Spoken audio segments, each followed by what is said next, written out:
I would like to quickly go over some topics related here from our presentation. So let's scroll down to the presentation which talks about exceptions, which is week 5, and we talked about constructors earlier on, and here's very high-level introduction to exceptions. So we said, let me actually restart this, right? Yeah. We said that many things can go wrong, and therefore, when things go wrong, instead of modifying the existing code to the level of this, let me show you. An example might be that, remember, the whole business started when we discovered inside of our account class there could be an overdraw, right? We just said, oh, wait a minute, this very line could be doing the wrong thing, which should not be happening at all, right? And we tried to stop it, and we came up with an idea that we can produce an exception and create an alternative data path, or actually the alternative execution path. But what we could do instead, we could try to just make this part of a normal flow, and we could just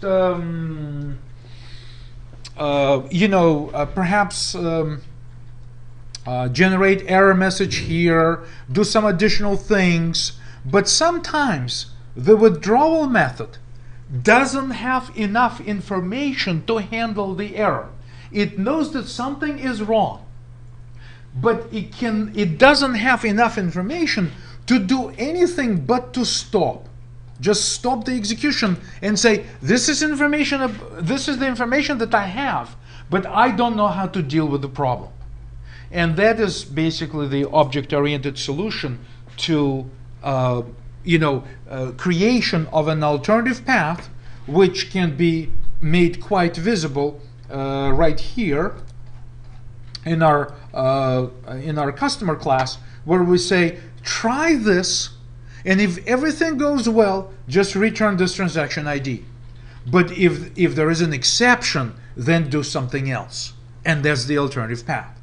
By the way, the power of this alternative path, that there could be multiple alternative paths. We could create multiple exception classes, and we could generate multiple exceptions of different kinds, and we could actually create a list of exceptions in this method. And therefore, we could create not just one alternative path, but multiple alternative paths in this particular method, which is clearly trying to deal with an error, if there is an error.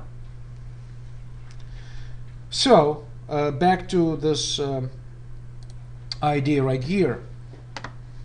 So most object-oriented programming languages support the feature called exception mechanism. What's an exception? An exception is logically an indication that something is wrong. For example, if you try to divide a number by 0, the CPU stops its execution. The CPU is programmed to deal with this situation by raising an interrupt, which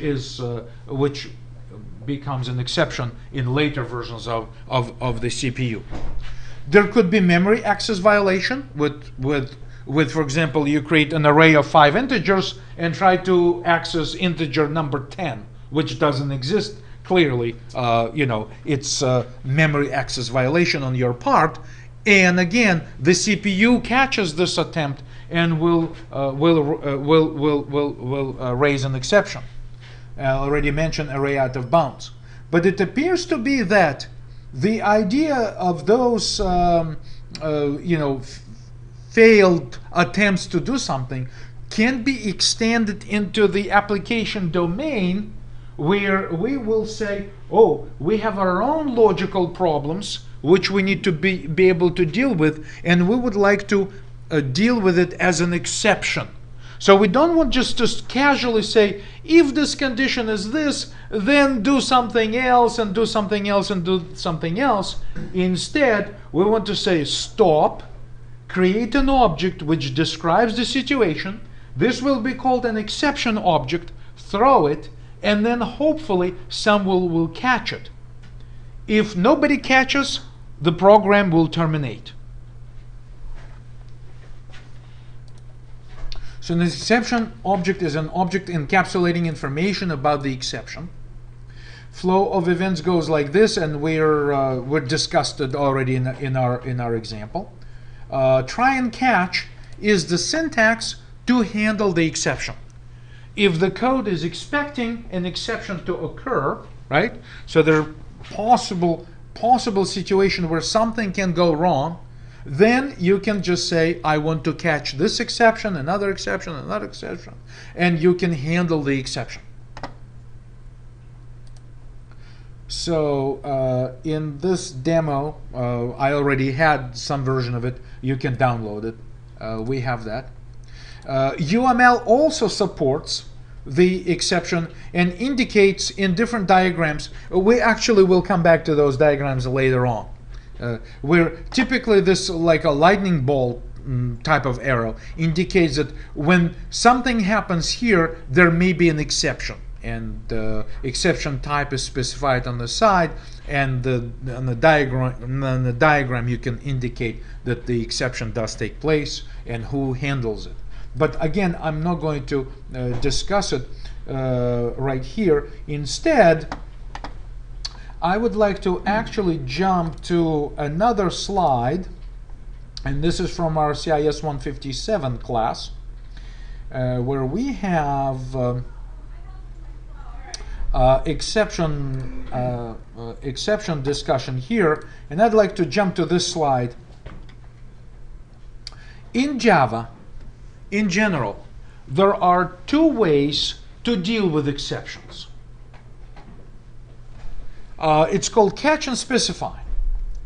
An obvious thing was that, okay, creation of an exception was done on our part deliberately, and we just said, okay, let's create an exception, and someone else let deal with it.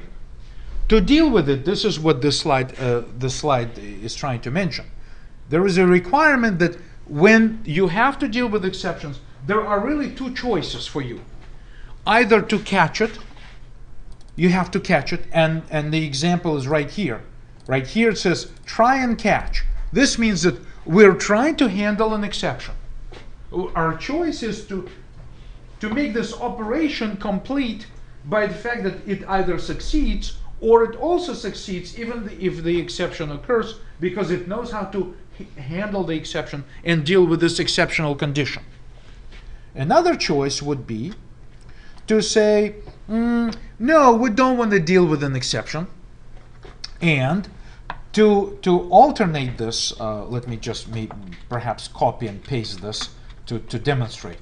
So I paste it right here as a second version of it, process transaction number 2, like just a demo, right? So the alternative would be to say, no, we don't want to try and catch. We don't want to do any of this. We just want to do this thing. But, well, yeah, we know this can be nasty. It could throw an exception. So you say just throws. And it means that we say this method understands that the exception could take place, but instead of handling it, we just know that it may throw this particular type of exception, so we just say it throws. I'll move it down here so it's all visible.